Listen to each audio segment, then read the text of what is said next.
verdade? Sí. Que rayado.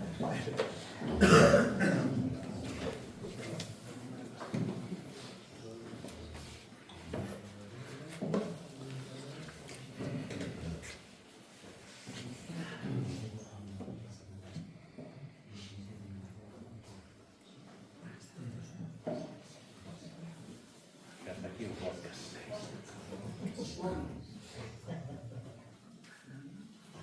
Está escoitando un partido.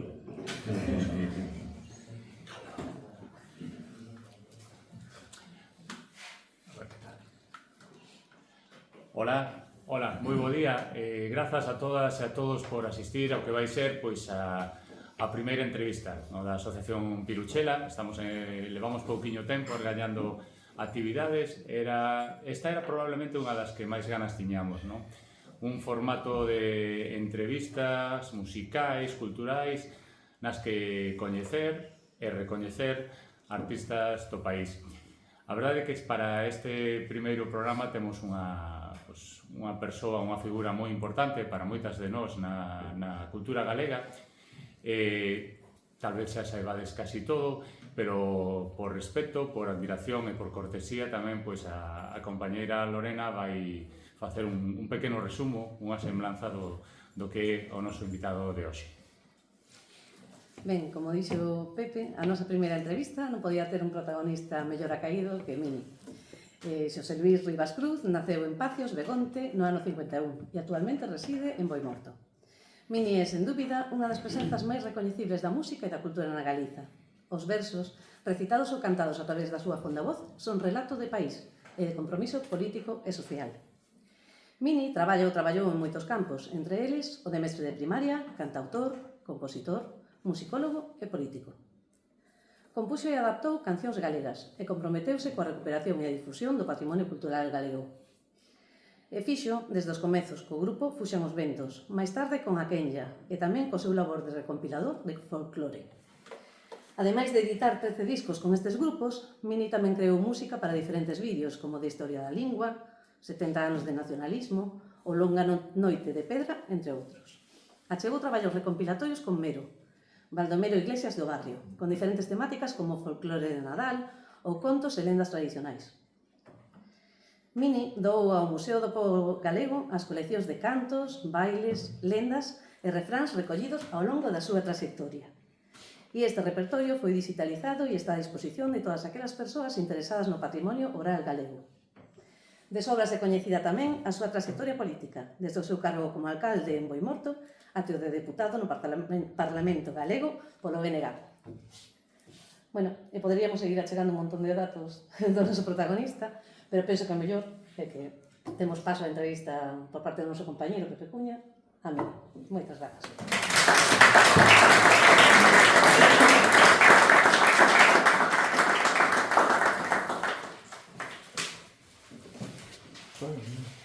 Benvido, Mini. Moitas grazas. Que tal? Algo que engadir, algo que corrixir? Moito que quitar. Simplemente vivín, tocoume vivir un tempo dunha maneira e vivo. Bueno, moitas grazas por vir antes de todo. Gracias a vos sempre. Este acto vai ser como unha confluencia do noso podcast, da idea que temos destas entrevistas grabadas ao vivo, e esa charla contada, cantada, que habitualmente faz con coplas, non? Entón vouche lanzar algunhas preguntas e ti, pois, intercalas algunhas pezas, sexan traídas pola pregunta ou porque nese momento penses que che parecen ben acaídas. Pois unha primeira, eu que te sigo así desde hai anos, lóxicamente, vexo que a túa trayectoria é como un ente global, non? Que tes como as facetas da vida interrelacionadas. A comunicación, a vida en xeral, o compromiso político-social, a recolleita da tradición, como que non entendes esas partes separadas ou... Non as entendo. A ver, eu tocoume naceronme no medio rural, sin aldea. Daquela non se chamaba medio rural. E, bueno, seguín o que se seguía naquel tempo, o tempo do franquismo, branco e negro, pois, bueno, pois intentando falar o castellano, ainda que meus avós falaban o galego, e na casa tamén, pero a fala de relación era o galego, non? Hasta que vou para Lugo a estudiar, entón daste de conta de que aquilo que te explican na clase monolingüe en castellano, non? Que te explican un romance, unha cousa en castellano, e ti dices, miña avó, a miña madriña sabe un parecido. E entón empezas a valorar, e empezas a facer unha regresión. Regresión que coincide con que a tua avoa, o teu avó, os teus pais, os que te rodean, os veciños e tal, pertencen a unha clase social, e a unha clase marxinada. Son aqueles que se miran por riba do lombo. E entón aí adquires, sin reflexionar nisso, unha conciencia de clase. Que se mestura co fascismo, porque eu estou na OGE, e eu estou na OGE esta tarde, hasta os 19, 20 anos. Estamos falando do mediados 60... Sí, 60, 67, 68. É dicir, porque naquele tempo ou eras da OGE ou eras dos Boy Scouts, que estaba para os nenos de papá, ou non eras de nada, porque senón é que meu pai dame unhas. Claro, despois descubriches que seu pai era republicano ou estuvera represaliado a súa familia, entón non lle deixaba estar en nada disto, e non lle daba razóns. Sí. E claro, entón todo eso lévate a que conflúe nun momento en que todo está fervendo, estou falando xa dos 70, 72, 70, e entón empezas a regresar en serio, regresar ao teu idioma, regresar quer decir tomar conciencia do idioma, tomar conciencia de clase, tomar conciencia política, e iso acompáñase na canción. A miña xeneración unha xeneración de cancións, aprendemos o mundo por cancións, por Don Atahualpa Yupanqui, polos cantautores, e entón, bueno, pues, entras nunha roda que te vai levando. E esa concienciación foi cando fuches a estudar a Lugo? É desde neno, desde pequeno, é dicir, desde que chegas á casa dos teus padriños que viven, teus avós, para mí son padriño e madriña, que viven a 2 kilómetros de onde vives coa tua familia, e miña mãe vai facerlle as cousas, é dicir, lavar e limpar 2 veces por semana, imos a andar. E chegas e primeiro que das un par de bicos, uns bicos que rascaban, a barba de meu padriño rascaba, e vai mirar ao cachirolo. O cachirolo é un caixonciño pequeniño onde había, no tempo das castañas había castañas, no tempo das peras había peras, cereixas para o neno. E iso está dito nunha fala, en nun ambiente, nunha cociña de terra, cunha bilbaína pequena e media lareira. E iso márcate, e márcate o veciño que cando vas a buscar o leite, pois, dache unha mazá. E iso márcate, porque eu teño unha contrapartida, e a contrapartida é a familia de meu pai, que son comerciantes, que botaron a meu pai fora da casa porque casou con miña mãe que non era de clase social. Estas historias, entonces a contraposición está aí, e iso entra por aquí, non entra polo cerebro, non entra pola reflexión, e ao final, pues, bueno, escolles. Pero ao mesmo tempo ti vives un momento no que, bueno, son os finais 60, os grupos de rock, de feito, se non lembro mal, o teu alcume, vendes eses momentos do rock ou algo así? O de estas rapaces, isto de crear un grupo de rock? Sí, bueno, pero iso está na mente de todos os rapaces, 16, 17 anos, unha pandilla, vamos tomar uns porros de sidra a un bar que se chama Truman, que nunca soupen porque se chamaba así, entón, pues, montamos un grupo imaginario que se chama The Trumans, no que eu toco guitarra, outro toca batería sin guitarra. E, bueno, e ao final, pues, pedimos por reis, pues, pedimos unha guitarra, o único que acabou tocando a guitarra fun eu, tocando a guitarra, non? E aquilo, pois, convírtese, tens que ter un alcume, non? Son mini Barbie porque non teño barba. Claro. E logo pasa a mini árbitro porque son árbitro de baloncesto, é dicir. Ah, sí? Sí, fun árbitro de baloncesto naquela época.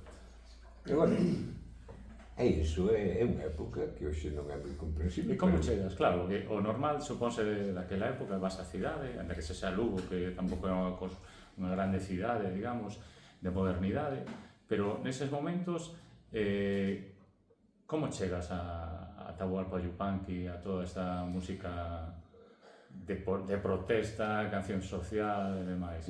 Chego cunha aprenda a tocar a guitarra en 15 días, que ten unha moza vestida de andaluza, e vendo un programa cando salíamos do instituto ás 2 da tarde, pois íbamos a un bar a toda pastilla, que nos deixaba ver a televisión, era o momento de tomar os viños, nós non podíamos tomar os viños, pero metíamonos nun curro e víamos 1405, que era un programa que era ás 2:05, no que salía Johnny and Charlie, salía Salvajes, os Bravos e tal, e entón debía, mira que acorde pon, aquilo que será.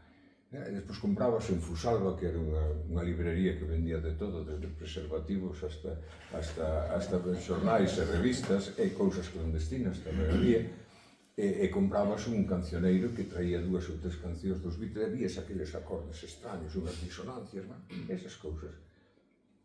E vas, os nosos botellós era nun portal, cunha guitarra, 6 ou 7 ou 8 ou 10 cantando, e pasabas a tarde cantando, non bebías porque non había con que. Sí. E iso é ese ambiente. E logo aparece Nuestro Pequeño Mundo, pero xa aí, e aparece un home vital, non? Bueno, eu antes formo parte dun dúo que se chama Los Soñadores, que cantamos canción latinoamericana. O que pasa que o compañeiro, Adolfo, aproba as oposicións a Telefónica e vai traballar ao País Vasco, entón quedo solo. Cantando solo nun festival destes de fin de curso que había no Gran Teatro en Lugo, pois canto unha das cancións é Unha noite negra do trigo, sale un coro dirixido por un curo, un coro de rapaciñas, chámame e dice que necesita unha voz solista por seu coro, eu non me meto no medio de 30 e tantas rapazas, pero búscate amigos e tal, entón a pandilla ensáyanos a parte e montas o coro, e entón mato é vital para estas cousas, é dicir, é o que nos nunca nos dou a tabarra con religión, nunca nos intentou adoctrinar en nada, pero mañá vou a tal sitio, hai unha xente que canta, queres vir? Entón ibas e vías como recollía, e por que o gravas? Entón foi ese momento no que colles esa tradición da canción protesta e aparece as coplas, os versos galegos e xuntas. A ver, entrelázase todo, porque é a historia dun fracaso. O primitivo grupo que se forma alrededor dese coro, cando acabamos de ensayar cancións de coro, pois unha guitarra e xentamos ali a parte, uns rapaces e unhas rapazas a cantar os domingos, que non había outra cousa que facer. E daquela montamos cancións de Nuestro Pequeño Mundo, O que encarangue, Me casó mi madre, estas cousas, e vamos, este cura levanos a teleclubes a cantar. Están de moda os teleclubes de Don Manuel e Villarreal de Pro. E entón resulta que daste de conta que acabas de cantar e a xente, a empanada e tal e cual, e a xente canta outras cousas, e dices, isto conecta con que cantaba a miña avoa. Entón xa empezas a inquedanza social que hai naqueles momentos. Eu xa estou na OGE, ademais estou activamente, son un admirador de José Antonio Primo de Rivera e as súas obras completas, porque a dialéctica, a oratoria fascista é brutal, capta, porque son solucións fáciles e además radicales. E entón todo eso empeza a bulir en min e nos demais, e acaba sendo regresando ao noso folclore e metendo letras e construindo cancións e facendo unha cousa que se chama non levar un programa feito do que vas cantar, senón estás cantando, metes unha canción con contido social e entonces a xente baixa, entonces metes unha canción erótica e a xente sobe, e así estás xugando, non? E entonces empezas a reflexionar, veñen radicalizacións, é dicir, o grupo chega un momento en que hai un debate forte, estou falando xa de Fuxan. Estamos para situarnos no ano 73... 74, 75. Fuxan ten o regreso da Mili de Mero máis meu, e hai un debate forte entre cantar todo en galego ou mesturar. E entón hai xente que se vai. Quedamos en cantar solo en galego e empezar a dar caña, non?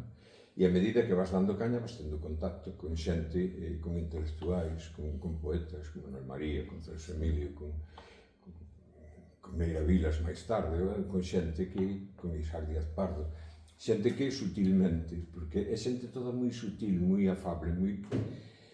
É dicir, é xente que non pretende molestar.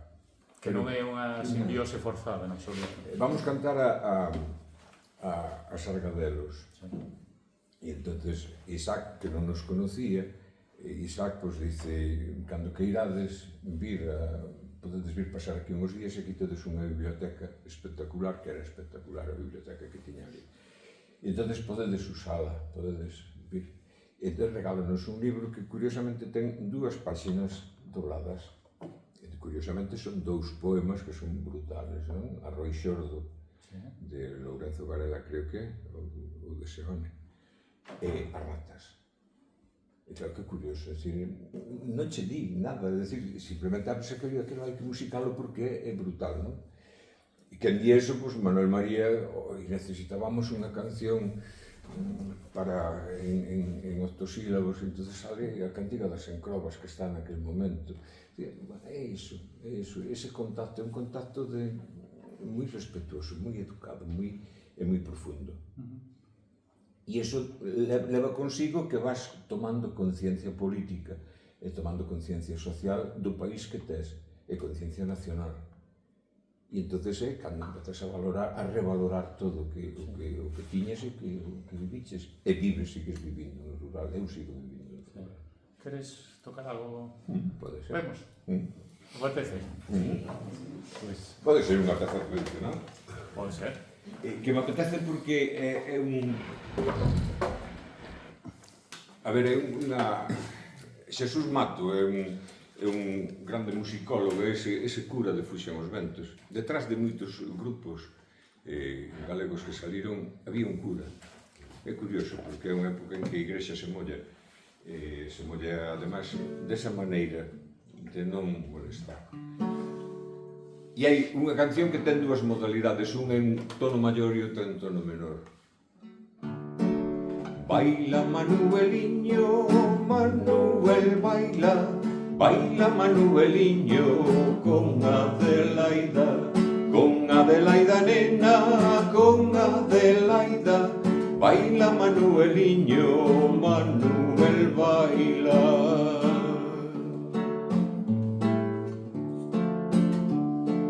Por bailar la mazurca soy yo por eso, por bailar la mazurca lévanme preso, nena, lévanme preso, por bailar la mazurca soy yo por eso. Ven a conto porque Xesús Mato dice, esta canción está en tono maior. E di, que é iso? De tono maior é cando sona... E tono menor é cando sona doce. Esta é unha explicación para a xente que non sabíamos música. Eu non sei música. Non sei ler música. Sin embargo, teño coñecementos musicais por un home que se preocupou de explicarme isto. Por bailar la mazurca, por bailar la mazurca. Hai unha diferencia sutil. Esta segunda é dunha maior sensibilidade, dunha maior... Bueno, isto ten o noso folclore. Posiblemente, unha das teorías de Xesús Mato era que no interior había tendencia a facer as cancións en menor. Podo poñer outro exemplo. Ven bailar Carmiña, Carmiña, Carmela, con zapato baixo e a media de seda, e a media de seda e o pulso e o punto calado. Ven bailar Carmiña co teu namorado. Ven bailar Carmiña, Carmiña, Carmela, con zapato baixo e a media de seda, e a media de seda e o punto calar. Isto é menor, tamén pode ser. Ven bailar Carmiña e máis trae a nena, que aunque non é miña axudei a facela. Son cantidade de variacións que ten a nosa música. Eso é o que son.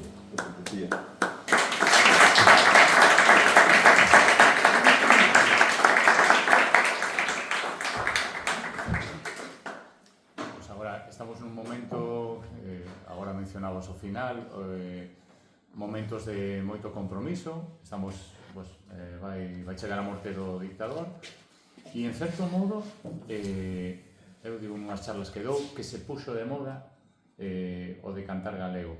Digamos, non é, ao mellor, non é máis axeitado decir poñerse de moda, pero sí ábrese a espita, morre o dictador e vamos facer as cousas que non estaban ben vistas, que estaban prohibidas. De feito, grupos artistas galegos gravan con selo catalán, con Edixa, e é un momento no que sai o primeiro disco de Fuxan, e para que vexamos a importancia disto, bueno, tardastes como 4 anos, 5 en sacar un disco, coido, pero foi con Philips, o sea, foi con unha multinacional. As multinacionais, as casas discográficas eran as que decidían o que se grababa e non. Entón, en certo modo, eso justifica que hai unha demanda de canción en galego. Como vivistes eso de gravar o primeiro disco? De feito, eles veñen antes. Sí. Veñen antes. O que pasa é que o grupo, en reunión plenaria, decide non gravar porque non se sinte con suficientemente maduro como para resistir o embate que supón a grabación. Logo, nos 70 e pico, veñen, gravamos impoñendo condicións. Xa estamos, digamos, maduros. Entón, as nosas condicións é que o repertorio escollémolo nós, o disco aportado, contido é noso, e eso supón que no contrato os royalties baixen, non? Baixen ademais da volta. É unha sorpresa, eles van buscando, saben que son moi cucos, eles saben perfectamente que aquelo vai cambiar daquela maneira, pero cambia, e que, bueno, que hai un negocio neses momentos discográfico de grupos emerxentes e de cantautores emerxentes que cantan a realidade plurinacional do Estado, e entonces, pois, veñen a buscan en todas partes, non? Está Harcha, está a nova canción catalana, que xa está de antes, pero que empezan a aproveitar, ainda que en Cataluña é distinto, no País Vasco tamén. E, bueno, e aí están. E nós entramos e levan unha sorpresa grande, porque nós decimos cantos van a editar, e dicen que 500, decimos que non chega para unha semana, e non chegou para unha semana. Botaron 1.500 máis e non chegou para outra semana, e entón os tipos xa decidiron non debatir con nós. Aquí o marketing, que é a primeira vez que escoito a palabra marketing nese momento, os estudios de marketing dignos que é así, pero vos a realidade é distinta. Convéncese o noso produtor, Alfredo Garrido, que morreu hai pouco, un gran tipo, unha boa persona, e además un tipo que conectou moi ben con nós e con Galicia. É medio galego, non ten sangre galega, non? Ven un día a un concerto que damos en Torés, alá no Cereixal, para arriba de Becerreá, que, bueno, chovía, levamos a amplificación na furgoneta, hasta onde pasa a furgoneta, veñenos buscar nun trator, hasta unha palleira grande, onde cantamos. Damos un recital, está a parroquia completa, e logo aparecen empanadas, xamón, tal, caña, augardente e tal, e, bueno, empezas a montar unha timba de recollida de folclore de que canta todo Dios, e o tipo dice, bueno, acabou, se dicir, eu xa non entendo nada desto, e esa é a historia. E a partir de aí, o segundo disco, propoñémonos gravalo antes de tempo, é dicir, ao medio ano, cousa que inaudita, que non lle dades tempo tal, non, o segundo disco vai tirar do primeiro, e así foi. O segundo disco tecle tira do primeiro, e, bueno, e así se desenvolve a historia, hasta que aparece Ruada, Ruada é do país, e entonces Fuxan os Ventos, pois, bueno, pois métese aí, un erro, porque Ruada vai ao garete. E que pasa? Eu estou discutindo xa moitos anos despois con un produtor daqui, que dixe, mira, eu prefiro que me exploten de fora que me exploten do país, porque foi cando os selos discográficos, algúns selos discográficos galegos, exixían hasta dereitos de autor, unha porcentaxe de dereitos de autor, e viñan xente que acaba de gravar, xente nova, que me dicía, Mini, que che parece? E tal, eu, non, os dereitos de autor son sagrados, o tipo que se busca vida. senón que se queda. Claro, non, que che queda, non, é que a nós roubounos a Philips non, a Warner, Sí. para registrarte en autores naquela mafia que había daquela, non sei como está hoxe, pero daquela era unha puñeteira mafia, exixíache o 50% tanto de autor de letra como de música para poder registralo, porque tiñes que facer unha edición e facíanche as Canciones del Mundo, que era unha filial da Warner, e bueno, e así estamos, é dicir, chorizáronnos o 50%. Claro, debe ser o caso parecido a Batallán, porque Batallán estaba con Phono Music, que era unha filial de Warner agora. Sempre hai alguén que está disposto a ir á carniza, non? Eran eses momentos no que había que inventar todo. O sea, se estaba inventando a canción galega grabada, digamos, se estaban inventando as infraestructuras, como diste. O sea, chegabas a un sitio a tocar e había que inventar casi palcos, non? Hai algunha foto moi famosa que está tocando nun carro de bois ou de vacas, non sei. Nun tractor, nun remolque dun tractor. Claro, entón, estábase creando toda esa escena. De feito, claro, había que gravar en Madrid. E os selos que saían, pois, bueno, saían, cando saía algún selo galego, falas con precariedade, como pasou con Ruada, saíron... E, bueno, pero Ruada estou falando xa do ano 80, 81, debe ser, non? Que é o último disco que gravo con Fusion. E, bueno, despois decías ti o boom é ficticio. Sí, eso é un tema que quería falar contigo con respecto ao que está pasando agora. Agora que se di que estamos nun grande momento de aceptación, divulgación, popularidade da música galega, eu sempre digo que houve outros momentos no que a música galega teña repercusión e ese era un deles. Entón, como ves ese momento con... A ver, eu creo porque que... había casas de xente que éramos totalmente castelanfalantes e había casetes de Fuxan, casetes de Xocaloma, era como... É que é complicado, é dicir, é un momento de fume. Sí. Hai lume, pero hai moitísimo fume. Falo de concertos de 2, 3, 4, 5 mil persoas. Falo dun fervor tremendo nas actuacións, pero falo de contrastes. É dicir, Alicia, baixabas do escenario e viñan moi ben e tal e cual, e tu vías que moi ben a defensa do idioma e tal e cual, estate quieto, non toques aí. E claro, dicía, algo falla, non? Claro, e a todo isto está acompañado do silencio dos que non querían debater, porque sabían que perdían, sabían que a razón estaba do noso lado. E a razón era a recuperación paulatina e tranquila da nosa fala, do prestixio da nosa fala, porque era solamente prestixio, porque a fala estaba no 90% da xente. E a fala é vital, e eles sabían o que era vital. E nos idiotas estábamos pensando que estábamos ganando a batalla, e non estábamos perdendo.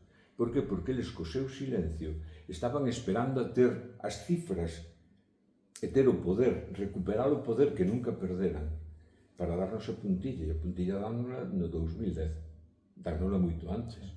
Dánola con aquelas ameazas aos mestres que dábamos escola en galego. Algúnas veladas porque non podían contigo, comigo non podían porque os daban fuxe, a saber que contactos ten este tío. Claro, isto era o que pensaban, e viña a inspección e daba un toque, claro, salía co rabo entre as pernas porque ti dices, non, mire, de política non, aquí falamos de pedagogía. E claro, pedagóxicamente tiñas razón, porque tiñas o 90 e pico % dos rapaces galegos falantes e necesitabas, desde o punto de vista pedagóxico, falar a lingua vehicular. E a partir de aí reflexionar, as clases de linguaxe eran reflexionar sobre a túa propia lingua. E a partir de aí viñan os idiomas. E claro, estiveron esperando como cucos e no 2000 sacaron o decreto e ni Dios se moveu, ni Dios se moveu. Ni siquiera en toda a progresía que había no ensino, houve xente que sí que se moveu, pero estuvo quieta, os claustros non se moveron, os directores non dixeron nada. Por que? Porque aquilo era ficticio, era unha nube, porque no fondo estaba o desclasamento cara arriba. Dicir, como vou eu renunciar, que son posuidor dunha lingua de poder, como vou renunciar a ela e pasarme o galego que é a lingua dos parias? Aínda que seña un acto de solidaridade coa miña sociedade, aínda que seña xusticia, porque eu non teño dereito a masacrar milleiros de rapaces que se masacraron neste país, a totalidade da poboación, negándolles o dereito a ver o mundo pola súa propia ventana, consonte co territorio, consonte coa súa sociedade, consonte cunha xusticia e unha necesidade histórica. Bueno, pois negóusenos, e apartóusenos e esperouse. E agora que? E agora que decimos? Agora sacan as estacións. Está en peligro el gallego. Mire, só necesita medidas políticas, medidas de prestigio. Nada máis, nada máis. Son medidas de prestigio. En Euskadi conseguiron pasar do 10% ao 20 e tantos %. Por que? Porque fixeron medidas non impositoras. É dicir que estou impoñendo esta fala no meu país, no país desta fala, é unha burrada. É unha barbaridade propia dos pailás do PP, porque hai un pailanismo, hai dous tipos de pailanismo. O pailanismo tradicional de sempre, que é aquele ignorante que... E hai o pailanismo do que, decir, do que é pailán porque quere serlo pailán. Claro. Bueno, o pailán que che contesta. Ti cantas un vilancico tradicional, unha panxoliña tradicional nun parlamento, dicindo que aí fora está sonando algo que non é, que non nos corresponde, que sería ben. E saltache un diputado da bancada do Partido Popular con un anuncio de Nadal. Vuelve a casa, vuelve, e lo vai cantar en castellano. E ti calas, e sonroxaste, porque dices, hostia, tierra, trágame, porque... Que digo? Que fago contra isto? Claro, que fago contra isto? Nada.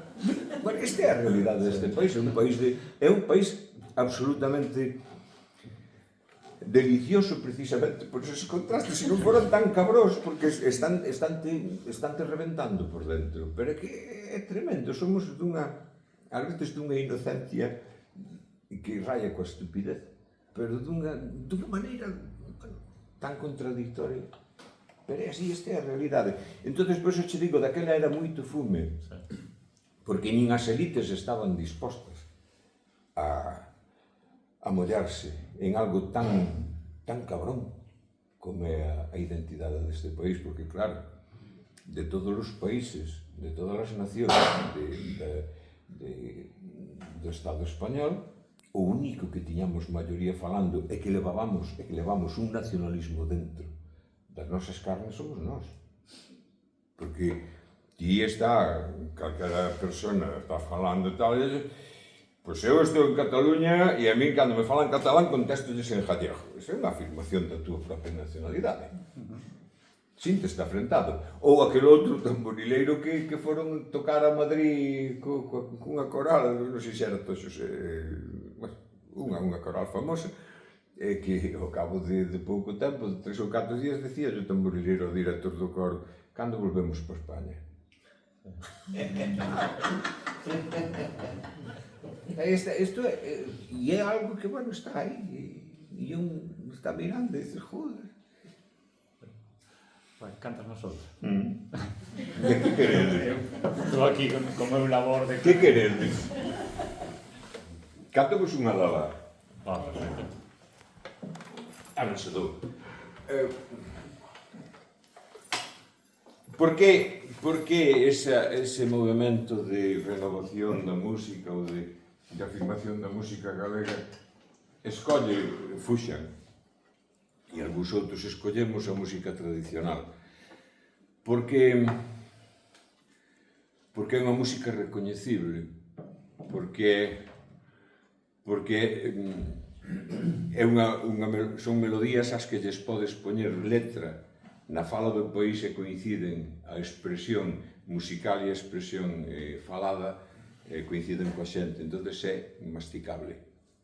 Non utilizamos armonías anglosaxonas como utilizaban Mocedades, por exemplo, ou como utilizaba Xocaloma, que era un grupo espléndido que cantaba moi ben, e utilizamos o sistema máis ou menos das corais, solo que sin ser estáticas, e utilizámoslo porque é máis masticable, sona máis coñecido, igual que cando vas a cantar ou vas a recoller música, se a zona é zona de geada, utilizas a geada, se é geada suave, pois utilizas o jato e o gordo, e se é forte utilizas o jato e o gordo, Se hai seseo, metes un par de seseos. Por que? Porque iso familiarízate con quen te está escoitando.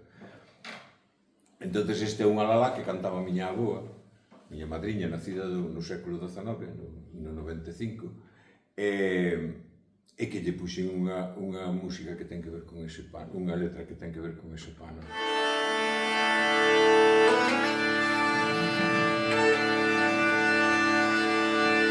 Quero me subir ao alto, urro de sangue vaguar, un berro por Palestina, melodía de esperanza. Ay la lelo, ay la lelo, ay la lelo, ay la la la.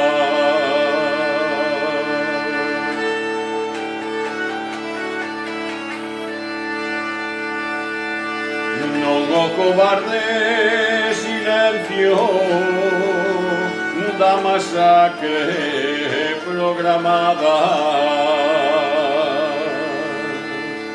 non calarei mentres viva a xenocida matanza. Un berro por Palestina, melodía de esperanza.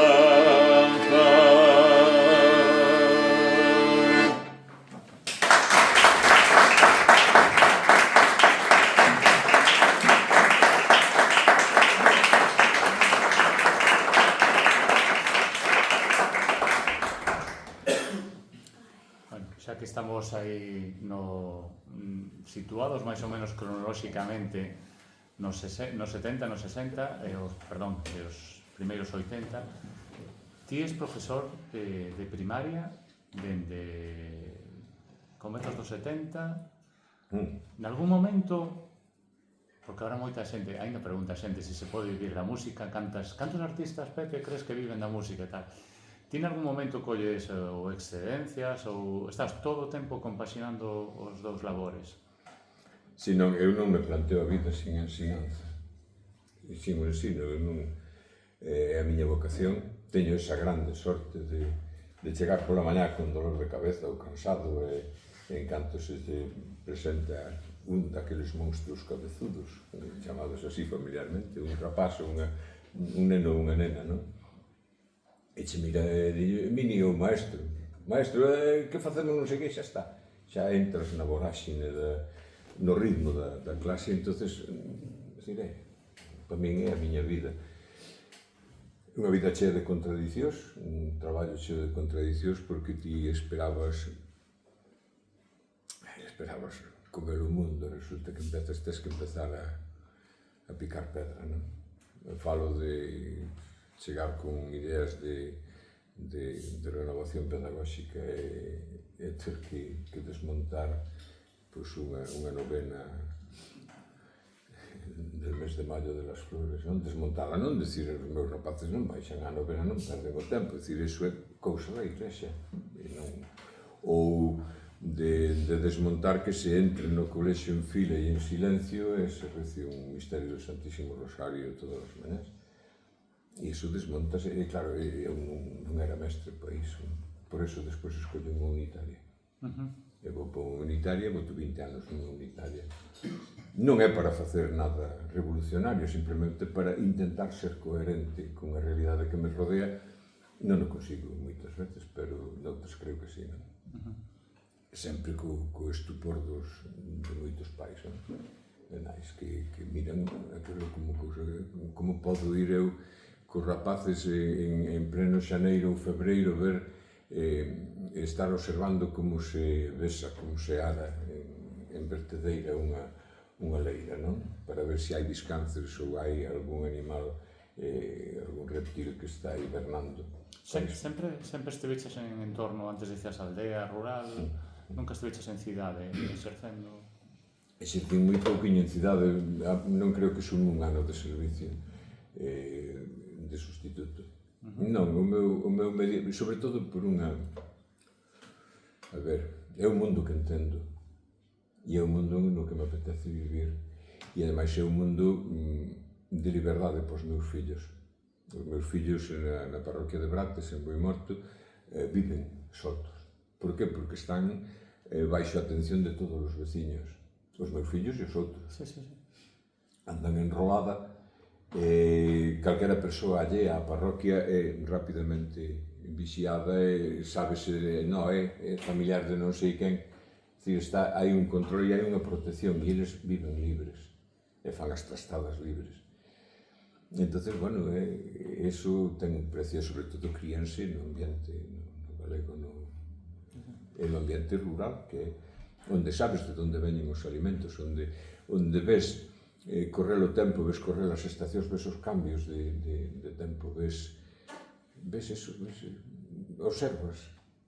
Pero claro, dedicar desde a escola a observación a un niño destos niños, como cantas bicadas levan os pais cando están criando, cantos vermes levan de arredor do peteiro, pois é unha perda de tempo, non é? Porque entonces ti demostras, bueno, se nunha hora que estuvamos observando sacaron tantos, en 6 horas de día de trafego, pois son tantos vermes. Isto é un insecticida natural, porque ves que van picar os prados. Eses sistemas, ou o sistema de salir de excursión, ou de ir de colonias 5 días ao mar,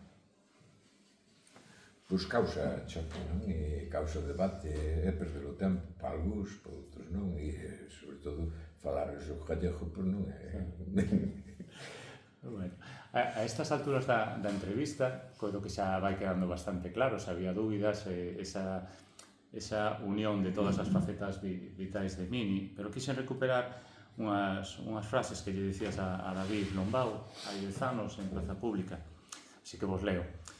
Eu veño da canción, da poesía e da música tradicional, e todo iso mesturado dá un cóctel explosivo que é soñar. Cando un canta e fai poesía, xa sexa tradicional ou de autor, canta soños ou esperanzas. Nunca canta derrotas. Se ao final da túa carreira ou da túa vida artística tes a posibilidade de mesturar algún deses soños ou comunicarlos en especie á túa veciñanza, estás conseguindo un bo final dunha vida laboriosa. O grande reto dos artistas é materializar algún soño. E para min a política tamén é iso. Materializar soños. En que momento decides dar un paso... Bueno, política pensamos que o que faz todos os días, lógicamente. A política como militante do Bloque Nacionalista Galego e comezar a traballar a facer un traballo especificamente de político. Supoño que por isto todo isto que dis. A ver, eu afíliome ao Bloque Nacionalista Galego por unha aposta. Estaba na candidatura de varias veces no Concello, pero como independente. Hasta que un día estamos así nunha reunión, despois dun consello comarcal ou algo así, hai unha campaña de afiliación e tal, a ti xa non che dicimos nada, Mini. Pois agora saca a folla que me afilio, non? Non hai, para mí non hai diferencia. Despois veñen a por nós. Somos casta, estamos no sistema, toda esa historia, pero non se ofrece nada alternativo que teña que ver co país a cambio. E entón eu quedome ca casta, quedome co coñecido, e quedome, ainda tendo diferencias co que é o BNG, que é unha gran familia de familias. Ana propónme, entro en iniciativa pola Unión, propóñenme, entro, e visto aquel cóctel explosivo, aquel que viña por nós desde a esquerda, desde aquela esquerda. Sí. E entonces négome Ana nunha asamblea, creo que dime, gustaríame que estuveras na candidatura. E eu, bueno, pois dixe con estas palabras, son un tipo heterodoxo, pero se a miña cara vende e fainos falta a isto, entonces entrei así. Entrei de diputado en 2 legislaturas e xa na seguinte non, estamos fallantes, eu xa non aguanto porque xa a miña memoria xa non reteño cousas, bueno, xa teño os meus problemas, entonces non renunciei. Se che fago falta, sí, pero creo que non. E bueno, e eso, entrei a mollarme políticamente. Creo que é necesario. Os resultados son moitas decepcións en canto ao labor do parlamentarismo, xa supoñía. E bueno, consigues entender o país de outra maneira ou consigues datos que non quixeras ter moitas veces, porque son amoradores. Pero, a pesar de todo, o país sigue estando aí e está aínda virxen e mártir para facer con el algo positivo. E eu creo que se poderá facer e haberá que facelo. Haberá que intentar facelo. É complicado, porque gobernar vai ser difícil, porque hai que gobernar para todo o país. E na medida en que a propia militancia e a propia xente do nacionalismo entenda que o que se destruiu e se consolidou durante tantos anos necesita perseverancia e comprensión para mudalo e reconvertilo. Pero bueno, pero aí estamos. Eu quedome con que a loita non é a meta, a loita é o camiño que percorres loitando. E ese camiño é o que te fai persoa, o que te fai cidadán, o que te fai valioso ou non valioso. E bueno, é o camiño para min é... Si o camiño que vas andando, a meta se vai alonxando, cada vez máis quere decir que vas conseguindo cousas, porque a meta nunca pode estar próxima a ti, porque se está próxima a ti estás perdido, estás vencido. A meta ten que irse alonxando. Outra peza. Apeteceme unha que aparentemente fala de derrota, pero non é. É o poema Fidelidade de Manuel María. É o poema dun vello que, leas o meu caso, que chegado xa o outono da súa vida, digamos, repasa e di isto.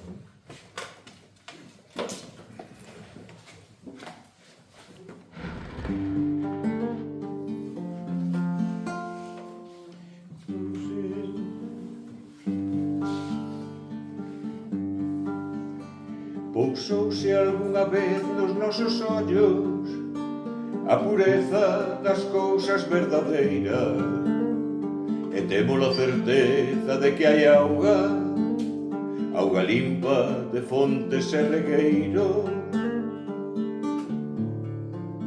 Mal que ben cantou na nosa voz, mal que ben cantou na nosa voz. Resistimos, amiga, trebos, furacás, los tregos e soños. Non venceremos, non venceremos. E a pesar da tristura e do desencanto, fomos e somos fieis a un solo amor. O desta matria inconsecuente cega que anda a suicidarse e a suicidarnos. Resistimos, amiga, non venceremos, non. E a pesar da tristura, fomos e somos fieis, fieis a un só amor, fieis, fieis a un só amor, fieis, fieis a un só amor, fieis, fieis.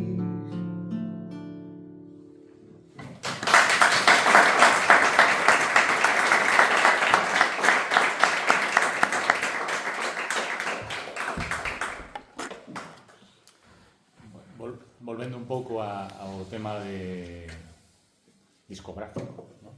Tuviches un labor discográfico con Fusion, como nos comentaba antes Lorena, e logo coa Kenya, no que era... A Kenya, digamos que a diferencia con Fusion, basicamente, era centrarse discos temáticos, maior compromiso social, o sea, coller, por resumir moito, unha parte dos polos que tiña Fusion, digamos, un pouco máis tradicional e outro máis reivindicativo, e quedarnos sobre todo co tema reivindicativo. Que diferencia poderías, como público, dicir que ves entre Fusion e o labor de Kenya?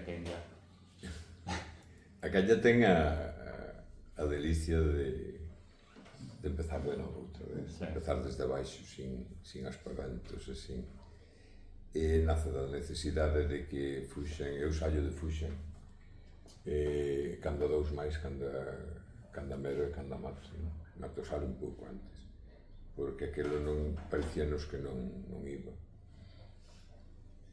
Non era certo que viñera a democracia, non era certo que a autonomía xa víamos por onde viña a autonomía, porque o problema de vivir o tempo que te tocou vivir é que coñeces os paxaros que rondan a túa horta, non? E entón aqueles paxaros, tiñan máis de corvos que de merlos. E, sabías que a autonomía, conocías aqueles que estaban en contra da liberdade, en contra do teu idioma, en contra de tal, había uns anos. E de repente apareceron aquela canción de Se non te desachos, trémolos nós, e se andan con peles de ovella cantando falsas gabanzas, os lobos do anos pasado baixan na noite calada. Pois é iso. Entonces, nós pensamos que cando xa se empezaba a barruntar, xa a xente estaba cansada, os propios cantores estaban cansos de cantar cousas sociais e políticas, nós pensábamos eu pensaba que había que seguir no mismo, que Fusion tiña unha autoridade nun escenario, tiña un prestixio, e además tiña un prestixio labrado non só nas elites, que era onde menos labor tiñamos, menos leiras tiñamos. As nosas leiras estaban nos pinches de taller, estaban nos albañiles, estaban nos labradores, estaban na xente normal do común. Eu poño para ilustrar isto sempre unha anécdota que teño co meu 124. Vou para Portugal coa familia e de repente fállame un pistón. Fállame. Estou en Redondela. E en Redondela pregunta ás 2 da tarde un sábado. Pregunta ás 2 da tarde onde hai un taller, e dime, aí en frente. E vou, estaba cerrando o tipo. Entón baixei, estou... E xe veña para dentro. Botou un par de horas comigo. Solucionoume, non me acordo que problema. E voulle pagar canto che debo. E aquí os de Fusion non pagan. Non, se tes por aí unha cinta, e non houve narices a pagar. Era iso, era un taller. Entón, todo eso, tirar esa bagaxe, cando era necesario clarificar que estaba pasando con todos nós, que nos estaban vendendo de novo, quen estaba detrás dos coiros do vella. E entón, eso tírase, hai cansancio, non sei, eu marcho. E 2 anos despois hai necesidade de seguir cantando.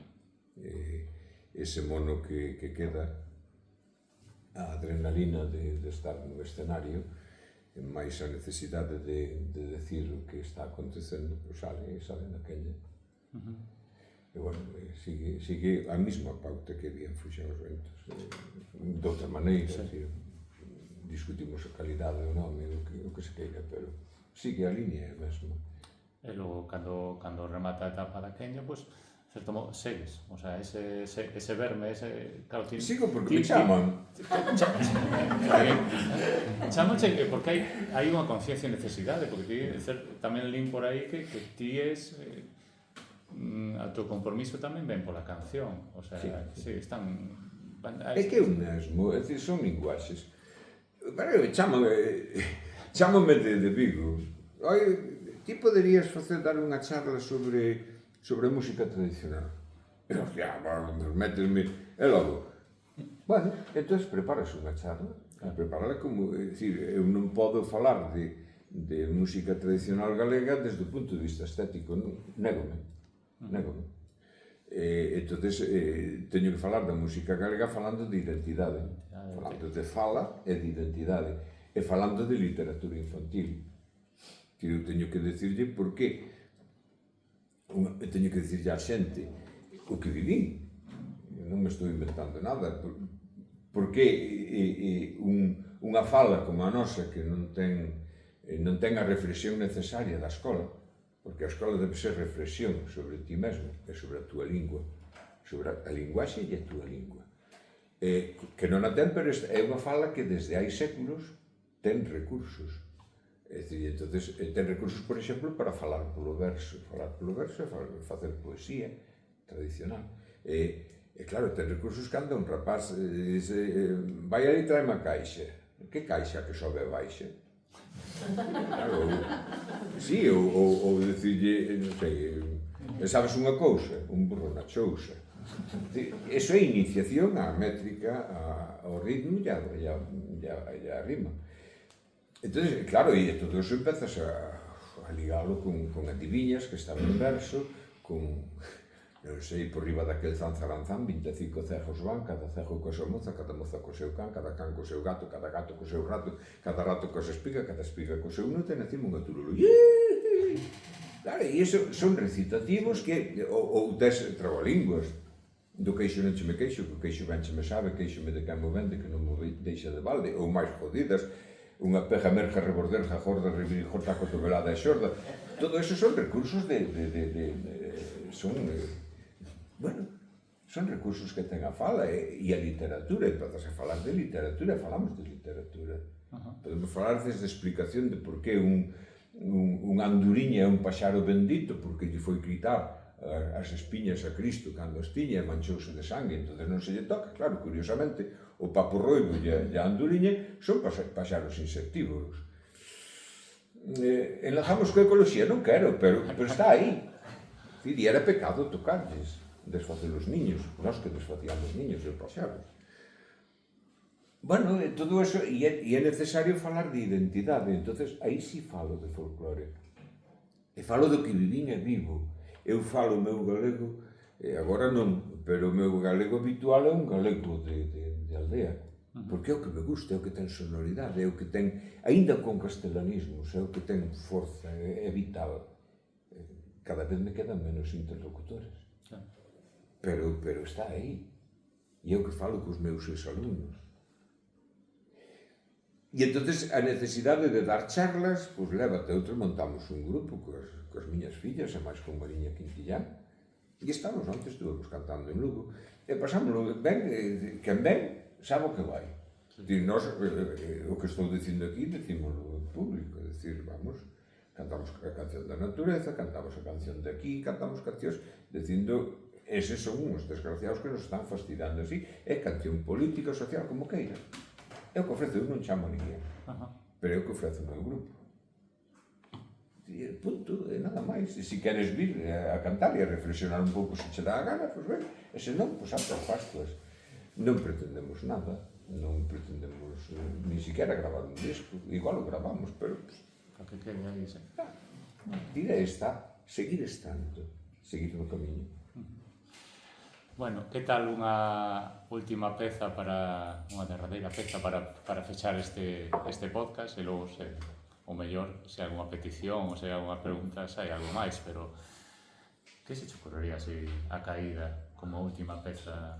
Non sei. Collinche aí. No, estou pensando nunha que está... Temos aí unha tremenda ameaza que... Non sei, algún día espero ter anos suficientes como para ter anos de abondo como para saber que se agocha detrás de todo este movimento. É un ataque frontal a este país. E é un ataque frontal, estou falando de Alte, do proxecto Alte. É un ataque frontal porque é un ataque ao mundo que está deixando de ser e que non debería deixar. E explico con cifras. producimos o 42% do leite do Estado. Podíamos, somos a única gandeiría que aínda se apoia na terra, é dicir, que ten base territorial. Non dá bondo para o número de vacas que ten, pero base territorial. Podíamos, estou falando do 42%, podíamos estar producindo 70 ou 80% do leite do Estado, porque o Estado é deficitario en leite. E non o facemos. Por que? Porque non hai políticas que apoyen o campo. Podenme retrucar con subvencións, pero as subvencións están coutadas e dirixidas e non se dan as suficientes. Suiza é un estado, unha confederación na que o campo está protegido. Por que? Porque é vital, é estratégico. É estratégico, vímoslo durante a pandemia, vímoslo cando a invasión de Ucraína. É dicir, de repente, tiñamos problemas para alimentar os nosos porcos. Tiñamos problemas para alimentar as nosas vacas con concentrados. Houbo casos de canibalismo en granxas de porcos, porque se xuntou aquilo coa folga do transporte. Entonces, hai que plantearse seriamente que, cando Ucraína foi invadida e deixou de mandar grao, pois de repente as 500.000 hectáreas que tiñamos na Ucraína fixeronnos falta. E aquí tiñámonos a eucalipto e tiñámonos sobre todo a monte, abandonadas, o lume. Entonces, un país que se plantea vivir do eucalipto é un país necio nas súas clases dirixentes. O que ten unha leira e necesita poñela a producir, bótalle o que seña. Se está de moda eucalipto, bótalle eucalipto. Entonces, o país ten que dar alternativa a esa produción, unha alternativa viable económicamente e unha alternativa viable na biodiversidade e no equilibrio. Entonces, Altri é unha barbaridade porque está dirixido por bárbaros, por xente que o único que pretende é expoliar. Pero non é só Altri, é dicir, que hai unha outra empresa que lle sigues a pista, sigues hasta Noruega e acaba en Blue Star chinesa, que leva o croio de silicio que hai nos concellos de Ordes, Mesía, leva a Noruega. E é curioso, porque o que lles costa a eles extraer, pagándolle ao dono da leira, deixándolle feita unha mierda, lisiña, pero feita unha merda, os horizontes mesturados. O que saca dai por término medio, volve de Noruega, feito silicio puro, e de 5 ou 6 mil euros que costa a extracción e a viaxe, pois volven 30 millóns de euros. Isto é unha especulación, somos unha colonia, xa non somos champú, somos colonia. Entonces, eso, a mina de Touro, que é o mesmo, é dicir, extraes o mineral, lévalo en barcos afora, e o valor engadido. E isto é igual. Por que non podo limpar o cu con papelense? Porque teño que escribir en folios Navigator. Claro que el Navigator é eucalipto comprado aquí, criado aquí, procesado en Portugal e volve para aquí. Isto, quen non o entende é necio. E as nosas clases dirixentes non queren entender. Vamos a industrializar o que? Claro, usted déame valor engadido e entonces falamos de custos medioambientais, falamos de como equilibrar ese, falamos de... E esta é a historia. Entonces, Altri é unha barbaridade que ten un grande perigo e é a fractura que están provocando na sociedade galega. E isto non é perdonable. Non é perdonable. E non é perdonable romper unha zona, unha comarca. É dicir, a mesma empresa que fixo, a mesma consultora, que fixo o informe para que Ence ganara de non salir da ría de Pontevedra, porque parece que necesita un volumen de auga, claro que necesita un volumen grande de auga para diluir, porque o medio ambiente neste país oficialmente é diluir os restos de depuradora das sedares, os lodos, eso, se o diluís en auga, xa é un fertilizante. En fin, sigue levando a mesma historia. Bueno, pois a mesma consultora fai o informe que di que Altri, con moito máis volume de procesado de celulosa, pois Altri pode nutrirse da cabeceira do diambre. Por favor. E a parte está, xa todo o custo medioambiental, a auga que beben todas as nos cursos do río, máis a ría da Rousa. E bueno, e a costa de que, por que non poñen en Portugal? Poñen en Portugal, joder, en Portugal saben ben, Por que ten multas en Portugal? Claro, porque o goberno portugués lle tirou das orellas. Pois é un andar de cego que nace, estas son as coplas que ando vendendo, non regalando polas feiras. Que é outra das miñas cousas que quería facer cando pasara dos 30 anos, era ir ás feiras cantar de cego. E ver a reacción da xente é moi curioso. Sempre me gustou observar a xente. A ver se dou ouvido.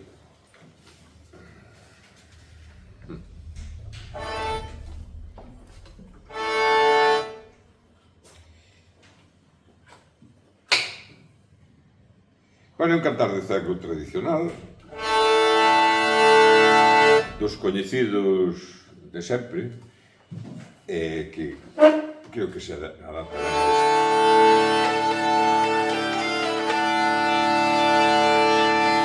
Miñas donas cabaleiros, xente de peso e miúda, veño dar novas dun feito que ameaza o río Ulla. Unha macrocelulosa no corazón de Galicia que consome tanta auga como a Lugo é provincia. En Portugal non a queren, polo que desfai e mata, e veñen aquí ondanos e polo proveito que sacan.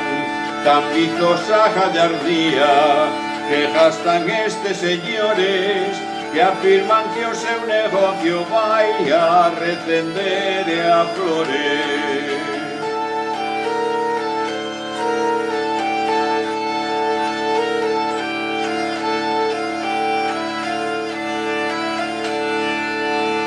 Altri é o nome que leva tan cobizoso proxecto, pa que queren que poñamos 200 millóns de euros. Diñeiro que ven de Europa, que sae dos nosos petos, pra activar a economía, os fondos Next Generation. O PP venta un negocio, meteu baza de contado e postulou a Grenalia, venden o país a cachos. Nos quedamos co eucalipto, cubrindo as mellores terras, eles levan o recurso e o Ulla cheo de merda. Que se vas comprar papeles pra escribir ou pra limpar, está criado en Galicia, fabricado en Portugal. E o goberno nada dixo, antes que as urnas falaran, dúas celulosas nunha rueda non dicía nada.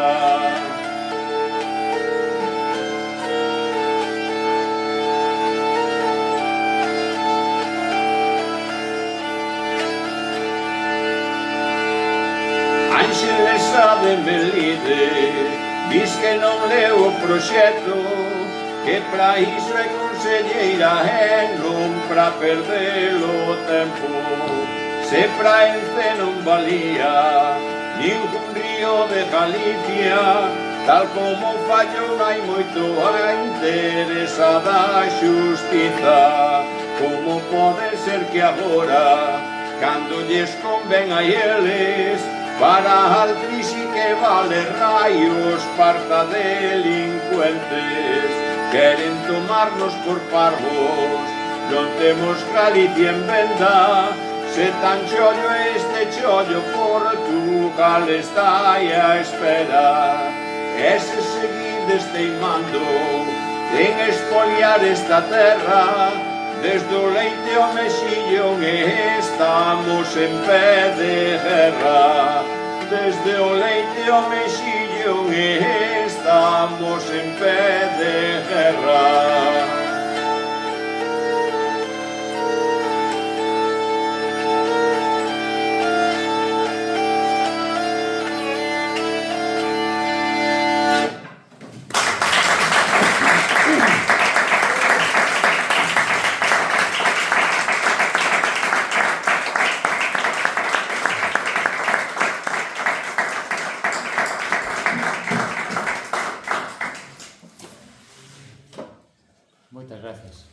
que quero deixar un apunte. Sí.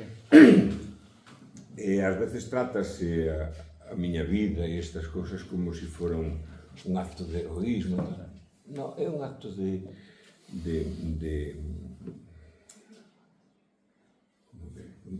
falta unha palabra. É dicir, é egoísmo. É dicir, eu non sei vivir de outra maneira. Vivo así. Vital contigo mesmo. Claro, é dicir, síntome ben así, vivo no rural porque me apetece. É dicir, no fondo son un privilexiado. É dicir, eu disfrutei de nacer onde nacín, disfrutei da sabiduría que me pasaron a xente maior que entrevistei, a xente maior que me cantou. A min deronme un tesouro. E ese tesouro teño a obriga, mentres poida, de pasalo, de decilo. É dicir, o privilexiado son eu son un tipo que naceu co pé dereito, é dicir, que nunca nada se me puxo enfrente da vida, nada. Ni siquiera o sistema policial, nada. Entonces non hai heroísmo ningún, hai egoísmo. Estou me pasando ben cantando. Onte pasei no ben cantando. Para mí é un luxo. Pois, bueno, eu despois disto non teño nada máis que dicir, non sei se queredes comentar algo, pero...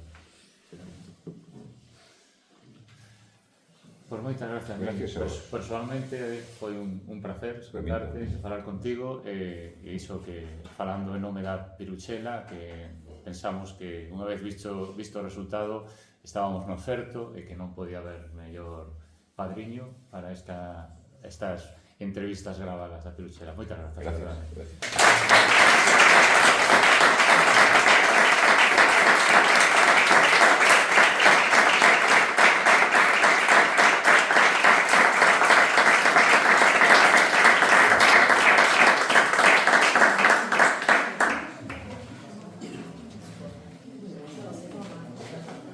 Bueno,